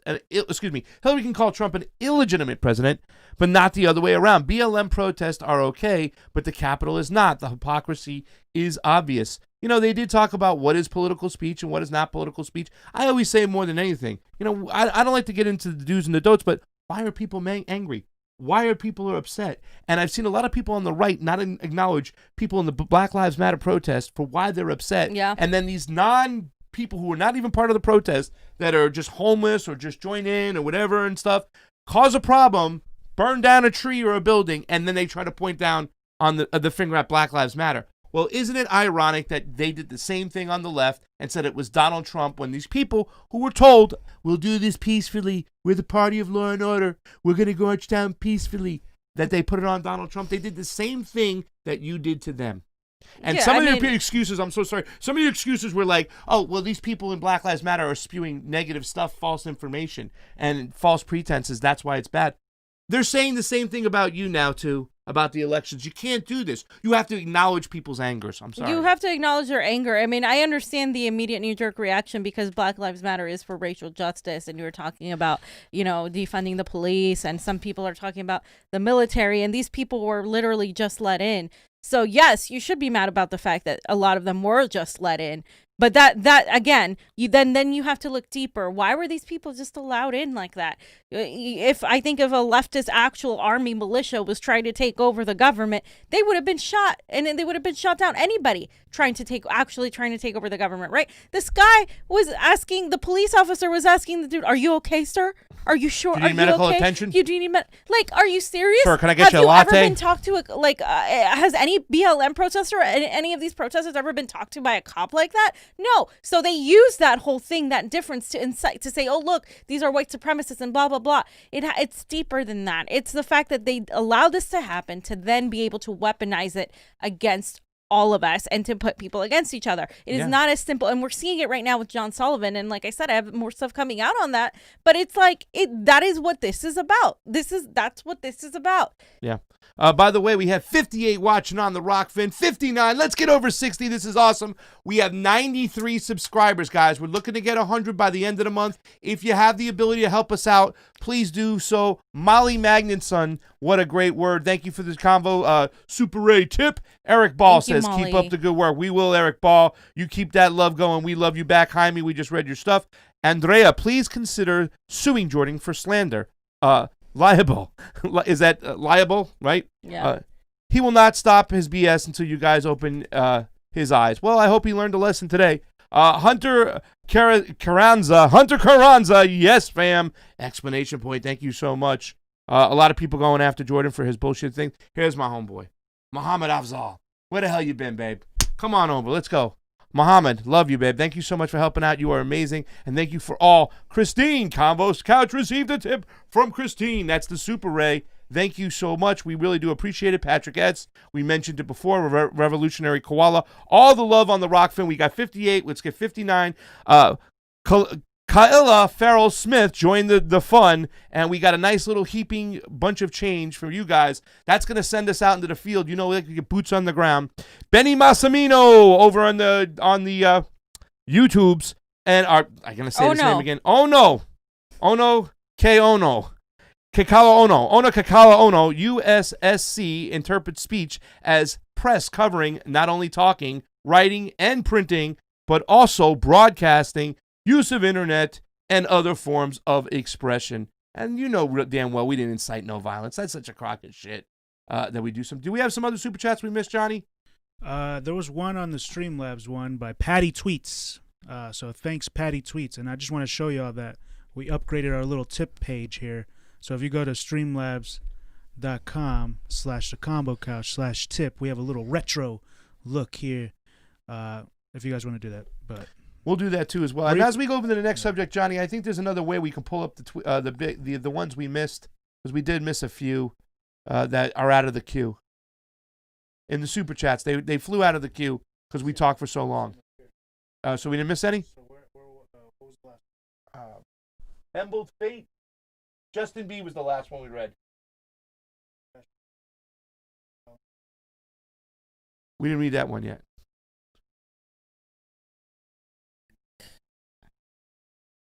All right, it's no big deal. Guys, if we missed your super chat, because Misty got mad. Remember, Misty got on us. We missed the super chat. Wait, I just wanted to show Glory Jones's little meme about, because this is hilarious, and I'm going to post this everywhere. I posted it on Facebook, too. You got to explain this one to me. Who is this person? Oh, this person, you know, she's just this rebel rouser. No, not her. I'm talking about the person in the meme. Oh. Who's that? Well, another rebel rouser. It's Pikachu. Oh, Pikachu. Boomer. Okay. So, Glory Jones said, progressives cheer on big tech censorship. Big tech censors progressives. Progressives. They do the Pikachu face like, how dare they? Well, stop cheering for fucking censorship, progressives. Not everybody you disagree with is a Nazi. Not everything that you disagree with is inciting violence. Stop following the mainstream media bullshit and stop asking for fucking censorship, because it's going to turn around and bite you in the ass, as we've seen today, and none of us are happy about it. So there you go. By the way, we got Locker who gave us a super ray. You guys and gals are the best. Fred Dean gave us some ray over there. 65 watching, guys. Let's break 100 for once. That would be awesome. You guys are amazing. Thank you so much, the super rays. The super rays get me crazy, fam. I feel like I'm powerful. Like beams out of my eyes or something. And Bam. All right. So the boutique left and / neo-progressives mocked Force the Vote, right? They continue to mock it even weeks and weeks after it was done and are still pushing reliance on the Democratic Party. And the reason I say this is because a lot of people are focused on, Force the Vote, if you're for it or against it. But you have to notice what is their alternative and what are they trying to do? They're trying to get you to rely on the Democratic Party. Sam Cedar, out of all people, who would have thought? Who would have thunk perfectly it, fam? Legitimate strategy if I were trying to build the next iteration of a third party as opposed to leveraging existing mechanisms to deliver material benefits to people as opposed to working with the Democratic Party, in other words. But for those who ask why I abandoned Force the Vote when I realized what it was or had become, I'm not. So this person said, who's to say really? And I, Jeff, I don't have Jeff Woods because he blocked me. Jeff. But troublemaker. This is from a chat from MPP. Now, MPP has their issues, and you don't have to like MPP, but you also don't have to assume that everybody is in MPP is horrible. You also don't have to assume that just because you don't want to participate in MPP, let's say you want to vote green, that doesn't make the Democratic Party the alternative, because it isn't. And that's what they're trying to do here. They're trying to say, well, MPP is corrupt, blah, blah, blah, and they're doing this. They're trying to push you out. Yes, they're trying to push you away from the Democratic Party because the Democratic Party is bullshit and it has shown you nothing but letdowns, and they haven't given you crap. So I'm not going to read through this whole thing, but basically in this Slack, they were talking about the fraud squad are the biggest enemies of MPP. If Justice Dems worked, if reforming the Dem Party from within worked, why form a People's Party outside of the Democrats? MPP has to focus first on the progressive Dems in Congress.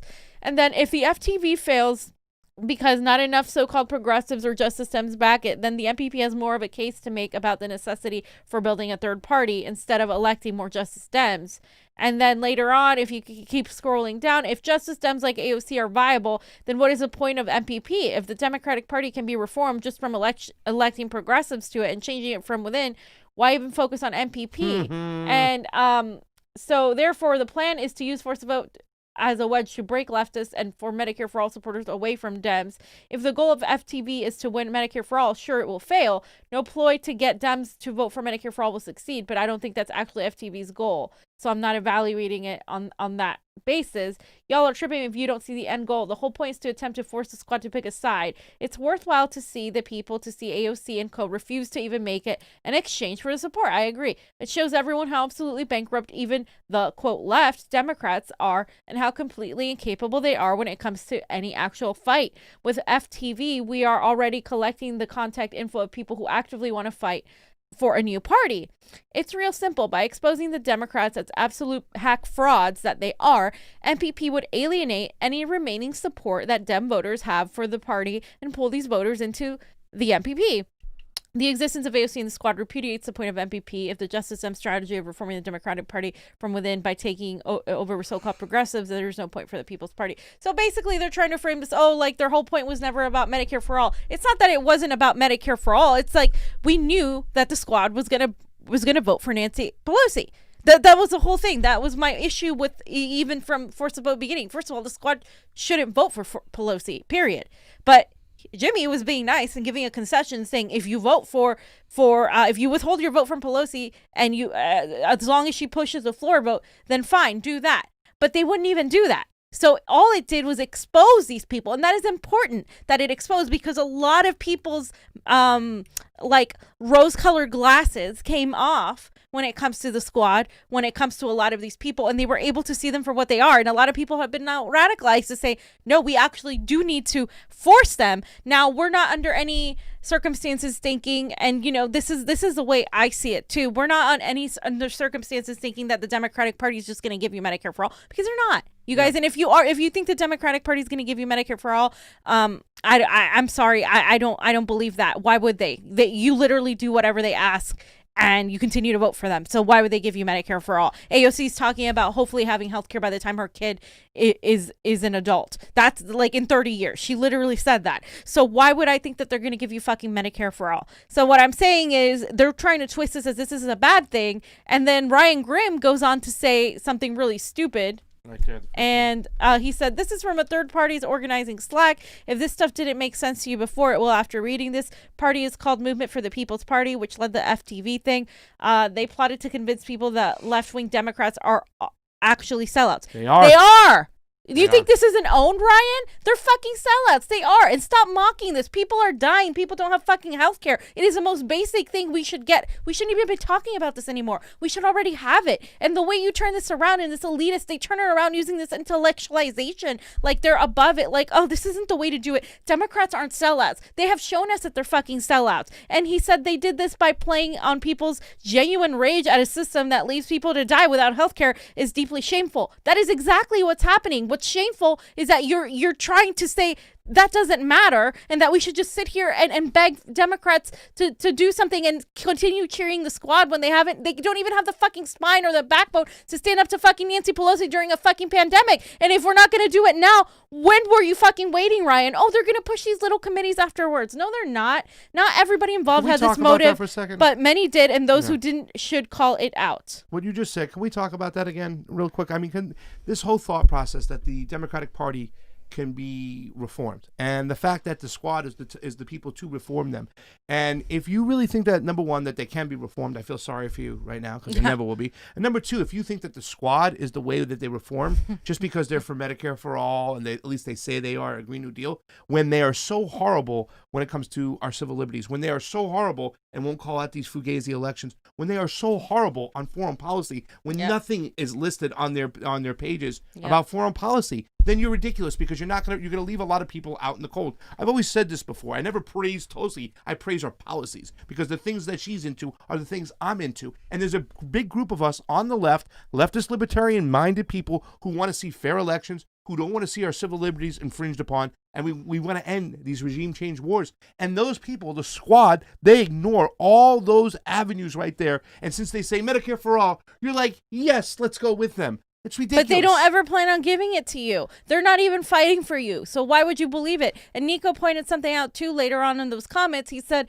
the Democratic Party already does a good job of convincing us that they are sellouts. You don't need MPP to convince people that the Democratic Party is fucking sellouts. We've been talking about the Democratic Party not being reformable for a while now. Pasta and I started this show with thinking maybe we could have an inside-outside strategy, but really leaning towards more of an outside strategy. Now I'm full on like, fuck the Democrats. I want nothing to do with your party. Absolutely nothing. You're all disgusting. You're just as vile as Republicans, if not worse, because you pretend to be better and you're not. And here we have smiling Kamala and Joe Biden being inaugurated tomorrow when she was the most unpopular, one of the most unpopular candidates who couldn't win her own fucking state. And Joe Biden went from 5th place to 1st place. And you're going to tell me that we have democracy in this country? You're going to tell me that those people that were going and rioting didn't like, what were they rioting about? Oh my God, white supremacy? No, there's no trust in the fucking system. And this is why they're censoring you now, because they know that shit's hitting the fan and that people are questioning everything. People are losing everything. They're dying. They're losing their jobs, their homes, their healthcare, their families, and they don't have any way out. And what's worse than anything is a person that's desperate and has nothing to lose. And that's what they want to crack down with the censorship. That's why they're going to attack everybody, because they know that you would revolt if they didn't do that. Yeah. And Skid Row is expanding, ladies and gentlemen. It's not getting small. Yeah. It's expanding. And it's really a sad thing to see all these people homeless on the streets without showers, without running water.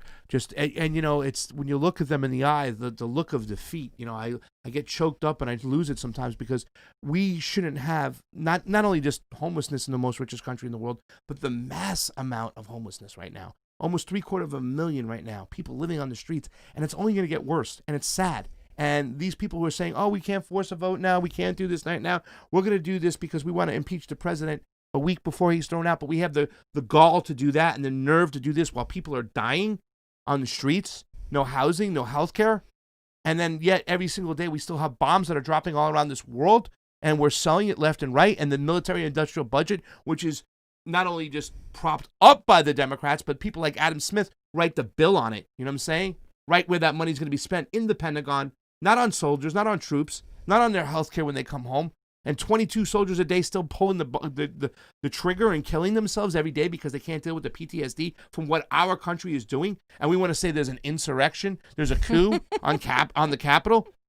Check yourselves, ladies and gentlemen. And these new progressives, these Democrats, these the squad, they don't do anything to fight this stuff. They don't stand up for anything. In fact, they defer to the caucus leadership. Yep. Embald Fateh, you guys need to do more than just push alternatives.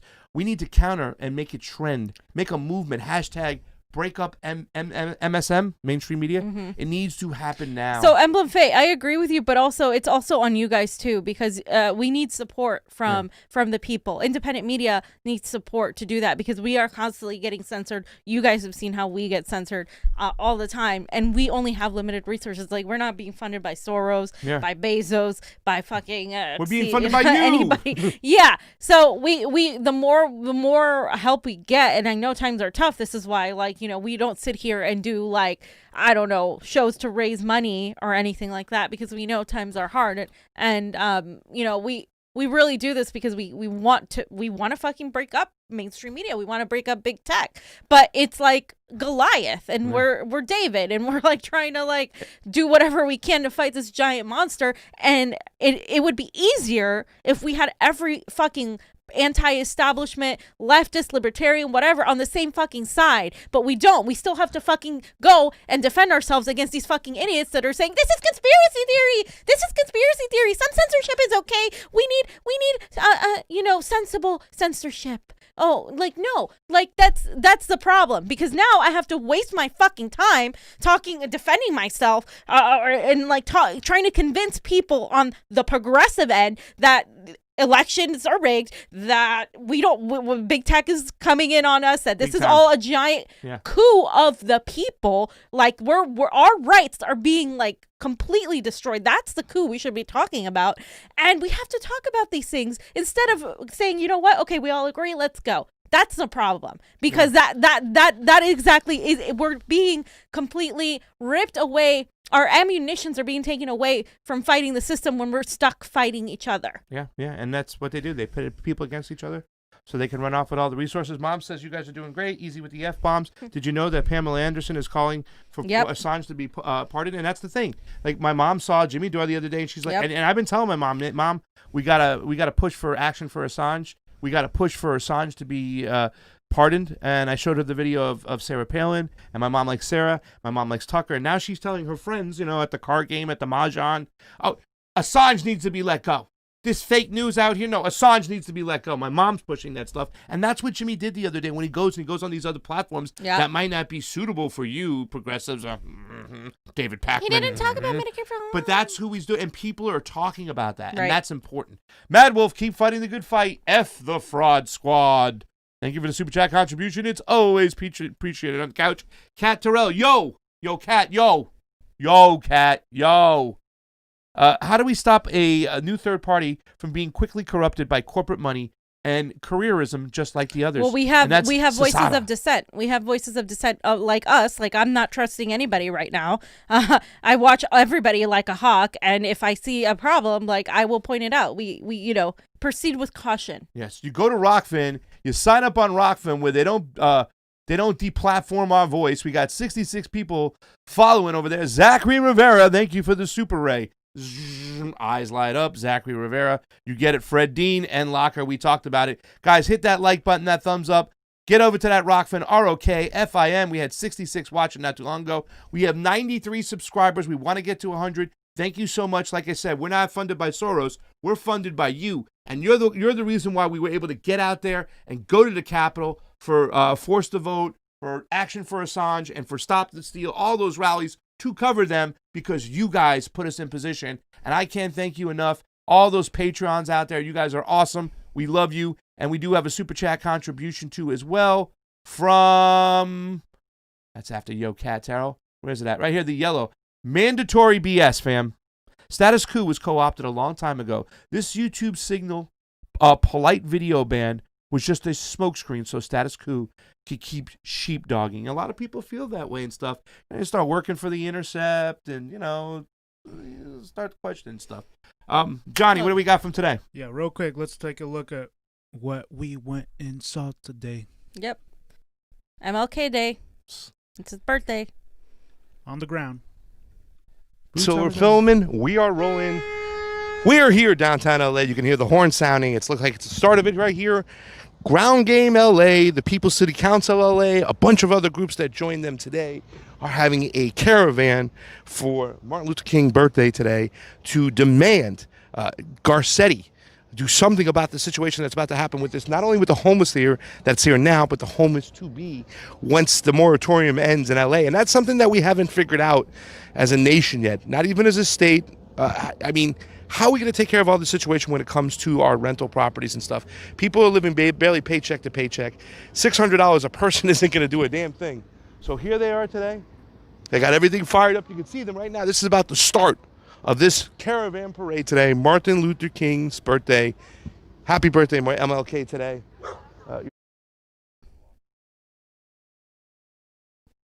That's the start right here. We're going to see how many cars. We got about 6, 9, 12 over here that's going to join the caravan. We'll take a look. Ladies and gentlemen, you get to count with us. See how many cars showed up today for the caravan parade. Even Betty Dumas and her group, she sent us an invitation to get out here today. Multiple groups together. There's Carlito. He's over there walking around. And there they are.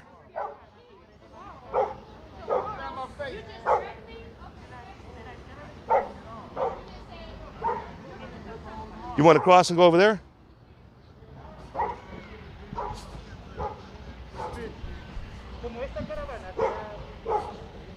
Good to see you, sir. Good to see you.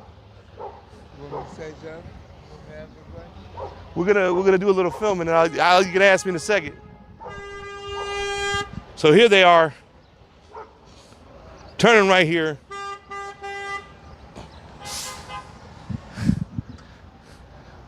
They're starting to move. Oh, there goes Ashley from Ground Game LA.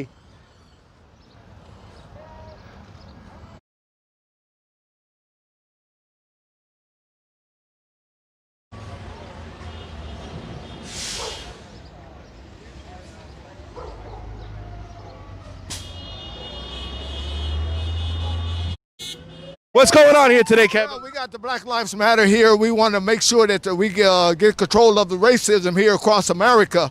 What's happening now is a whole bunch of conflict with the different parties, but we got to come together as one nation, one America, one people to be able to get a handle on what's going on during the COVID-19 and everything that's going on here at Skid Row and the Black Lives Matter, and we got a whole bunch of things going on now. We just hope that this government can get this thing together so that people can live right and treat each other right and not have a no color barrier. Today is Martin Luther King's birthday. We want to reach out to touch the lives across America to let them know that there is hope ahead. And we know that if we do what's right in America, things will work out. We just got to continue to love each other despite of our differences and the lives that we have to show and change the lives of Americans to be able to get along, to love one another, and to be able to go forward. It has so much things happen in this last 2020 to now we're in 21, and we don't want to let it continue to happen the way it's happening. We got to continue to open our hearts to help people, to love people, to really understand people, the differences. We might have differences, but we got to be able to come together on one accord in this life and to be able to treat each other with respect and love. Do you have any concerns with Joe Biden coming in there with the same kind of message we're portraying right now? Well, I believe that Joe Biden gonna make a difference in America. It's not about Joe Biden, it's about the American people. As long as we continue to worry about what somebody else is going to do, let's wait to see what they're going to do, because when Donald Trump first came into office, I believe that everybody deserved a chance. Yeah. But he showed us that even with the chance we gave him, it wasn't good enough, because he wanted to do what he wanted to do. Yeah. He didn't want to do what the American people wanted him to do. He wanted to do what he wanted to do. And when CNN came from New York to interview me here at Catch 21, I told them, you know what? Everybody deserves a chance. But you got to stand for the people. It's about the people. It's not about me. It's about the people that we serve. And if we serve the American people for what it's supposed to be served for, then I believe America can become a better nation, a better place to live. Let me ask you one question. Are you concerned with Kamala Harris, with some of her history in California, the way she's been very tough on people of color, especially when it comes to marijuana and all these other little low-level crimes that she kept people locked up for? Well, we got a lot of things that's going to change this year. Her thinking is going to change because we got watchdogs that's watching and to make sure that she don't make the mistake that she made before. Hoping that she can get this thing down where you can continue to look at the differences of the people and begin to work with those differences and my past is not going to determine my future. And I know that we done made a lot of mistakes here in America, but today we can do what's right to show the people that, yeah, we can change our way of thinking because it's a new era here. It's a new era in America. Tell us your name, where we can find you, and happy birthday, Martin Luther King Jr. Okay, my name is Kevin Call. I'm working out at Catch 21 Seafood downtown LA where I feed the homeless. Every week I feed the homeless. And I know that those people are suffering because they already living on Skid Road. And for them to have to continue to go through what they go through, so we need the American people to stand behind us to be able to get the people the housing and everything that they need to go forward. So with that, I just like to thank you guys for coming out here and being a part of this today and be able to carry the message of hope to somebody's life. Oh, I'll give you the handshake, baby. Thank you so much, Kevin. I love it. Nice. We also got Carlito too, who we talked to. He's awesome. Any comments on that? Yeah, I mean, you know, obviously I disagree that Kamala and Biden are going to really be any different, but he does say something true that we need to come together as a people, and I agree with that. Despite our differences, we do. Yeah. And I think there's a lot more of working people that need to put that in mentality, that class mentality, like what a lot of people are suffering, whether you agree with them or not politically, and that's what we have to really look at. Like a lot of people on Skid Row are suffering, and you're not going to ask what their political ideology is when you're going to help them, right? You're just going to help them, and that's what people need to understand too. And I think that's important. Are you going to release this separately? Yeah, maybe it might be a good idea. Also, by the way, the people and before we get to Carlito real quick, it was Hypocrisy and Amers. Hypocrisy says, continue to stay strong as you are fam with the truth. Thank you, and Amers says Jordan was way out of line, and I'm with you. Thank you, Amers, because thank you, Amers. We know you watch us consistently across the board, and our clan. Amers watches a lot of independent media in general. And Margaret Doctors, love y'all. Jordan and half the fucking country are all fucked up. Thanks for all your important work. Peace, fam. We I love like how you spell fucked. Maybe if I say that, your mom won't get as mad. You're gonna piss my mom off to that. Ma. I said we're working on it. But she spelled it F-U-C-T. Okay. Anyway. Yeah, but I told my mom we're working on it. Guess what's for dinner tonight? Oh my God. Censorship. Thank you. Thank you. Love, appreciate you, what you do here at the Caravan today. Oh, Carlito's here, Urban Partners, Veneca. Let me put my mask on real quick. I'm sorry. I wasn't around everybody, and then everybody got closer to us because we got a camera. So my papa. Yes, talk to me. Let me tell you something. They put Joe Biden and Kamala Harris on Time Magazine. I said, let's take them off. Let's put Carlito and Mel on there because you guys are the greatest activists. When stuff's going down, Carlito's around. Tell me what's going on today, Papa, while you're here. Well, we honor in the memory of Dr. Martin Luther King, and very important because his message is a message of hope. His message is a message that it resonates today more than ever because the things that he fought for are clearly the same things that we are facing right now, and perhaps even worse. So it is critical for us to look at his message, to listen the things that he was saying, because those are the very things that we need to do today more than ever. We need to organize, we need to come together, we need to bring hope to the people that have no hope right now. What about legislation-wise? What's on dock first this year, out of the gate? Because you work with so many different groups that try to get legislation on the table, whether it be public banking or, where Mel, when he's doing a shower, trying to get all this legislation done. What's on the menu for legislation, Bente 2021? Well, this is really critical right now. The first 100 days are going to be critical. So this is what we're going to see. We're going to see a new administration that will bring some changes, at least to the policies that Trump had. They are going to be presenting something. We don't know what that is. I know that off the bat, he's going to have to come strong. He's going to have to show a difference between him and Trump.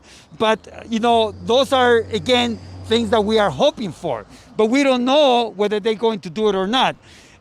They have a track record. That's what's important. Yes. That we need to look at the track record of where they've been and what they have done in the past. You know what I mean? But it's a new day, so we have to make sure. I have to get going because we organize in the other location. Go get it. But again, there's a lot that we need to talk about, and very important is for us to stay connected. That's what we have to do. Carlito, have a great day. You're a great organizer. Thank you. I don't think we have to cut it up and put it out. We could just put that out, and Joe Yeah. will cut it up for us, so we don't have to Johnny and us to do extra work. Guys, thank you so much. We're running out of time. Fam, do you have anything else to finish up with, Johnny? No, guys, thank you so much for watching. We love and appreciate you. We do. Tomorrow, Whitney Webb at 11 a.m. Do not miss it. We're excited. We're going to talk Capitol, and of course, it's one day before inauguration.